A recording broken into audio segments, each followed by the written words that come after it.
Picture this. You're standing in one of the most beautiful cities in the world, surrounded by medieval walls and crystal clear waters.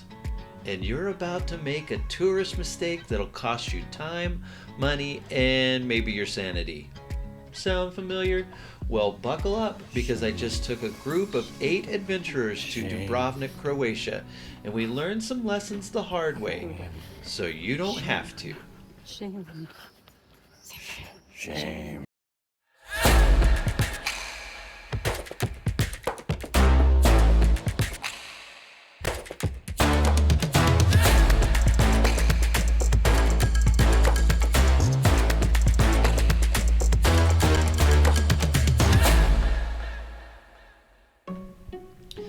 I'm Kelly from Nerdgasmic Adventures, and today we're diving into the ultimate do's and don'ts of visiting Dubrovnik.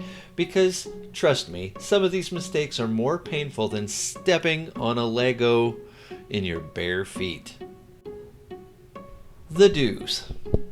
First up, and this is non-negotiable, folks, stay in Old Town. I cannot stress this enough. We spent an entire week inside these ancient walls, and it was absolutely magical.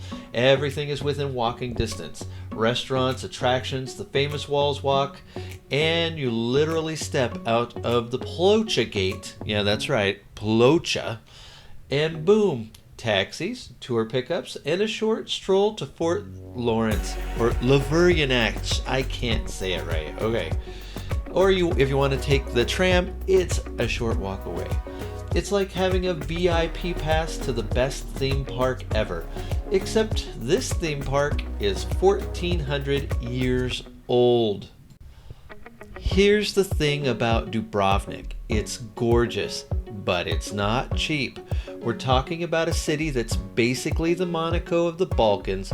Restaurant prices can be steep, so bring extra cash.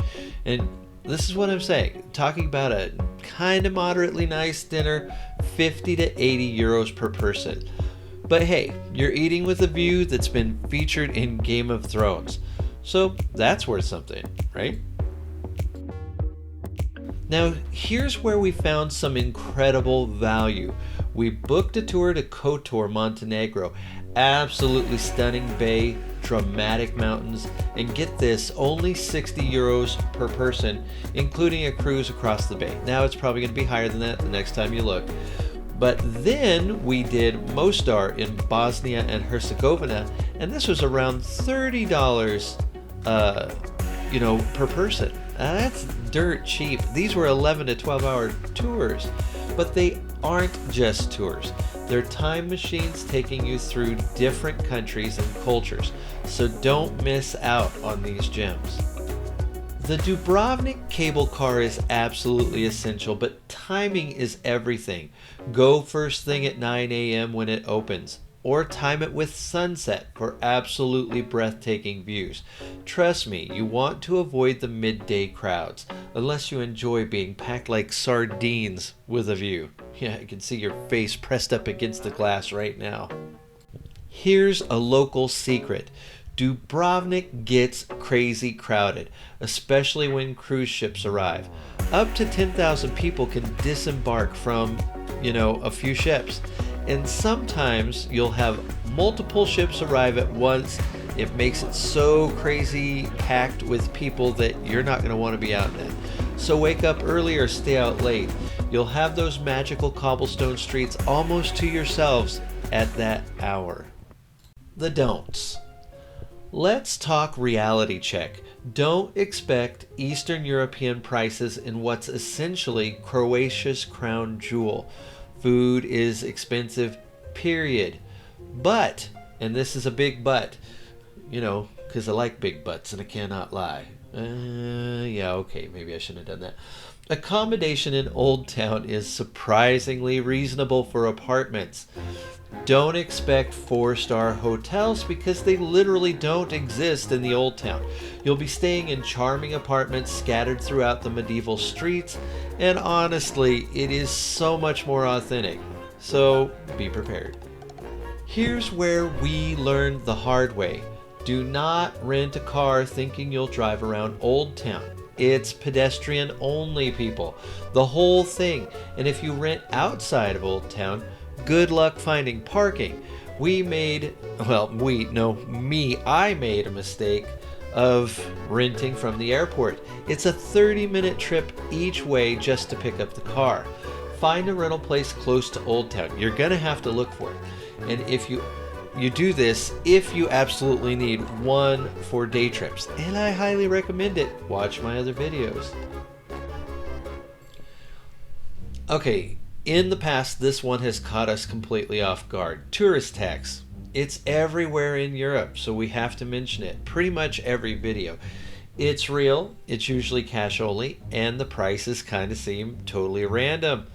You know, it could be €1 a night to 3 to 5 to 8 euros a night, and these are specifically in your hotels. And it can cost you a bit. It feels like a scam, but it's legit. It's everywhere. Just budget for it and have cash ready, because a lot of times that's all they take, and especially in the Old Town of Croatia.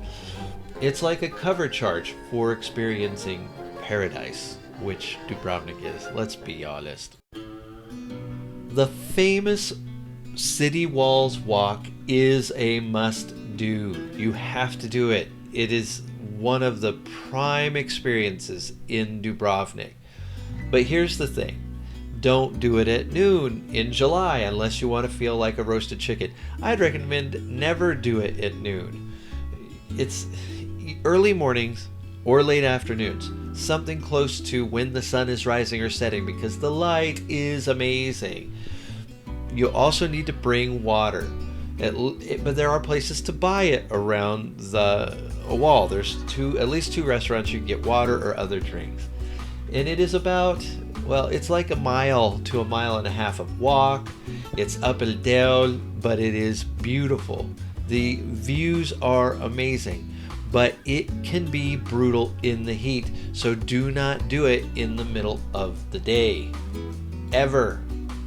And again, this is about the crowds. Cruise ships can bring thousands of visitors at once, turning the charming streets into a medieval mosh pit. That's not a joke, people. That is not a joke. Check cruise schedules online and plan accordingly. When the ships are in port, head to the cable car, Fort Lawrence, or take a day trip. I recommend the day trip a lot, or stay inside and come out at night, come out in the evening. When the cruise ships leave, that is your cue to start exploring and go see the cool stuff that's there in Dubrovnik. Okay, here are some pro tips. First, Croatia uses the euro now. They used to use their local currency. I can't remember how to pronounce it. This makes life easier, but many small places still prefer cash. That means you have to have cash on hand, and you need to ask ahead of time.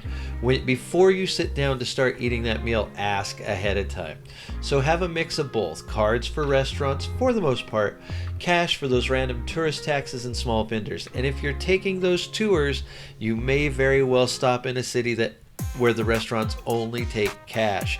So you need cash on hand. There's also the timing game. The magic hours are 6 to 9 a.m. and 7 to 10 p.m.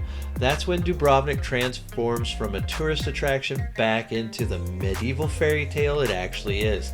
The light is perfect for photos, the crowds are manageable, and you'll actually hear the sound of your own footsteps on those ancient stones. Speaking of adventures, if you're thinking, Kelly, this sounds amazing, but I have no idea how to organize a trip like this. Well, that's exactly what I do. This Croatia adventure with our group of 8 was just one of the incredible experiences I create for fellow adventurers. I handle all the planning, the logistics, the insider tips, and even the group dynamics if I need to, so you can focus on making memories. Whether it's exploring medieval cities, discovering hidden gems, or embarking on epic day trips to neighboring countries, I specialize in creating those once-in-a-lifetime travel experiences. If you want to join an adventure like this, check out the links below, because life's too short for ordinary vacations, and I just don't do it. And there you have it, your complete survival guide to Dubrovnik.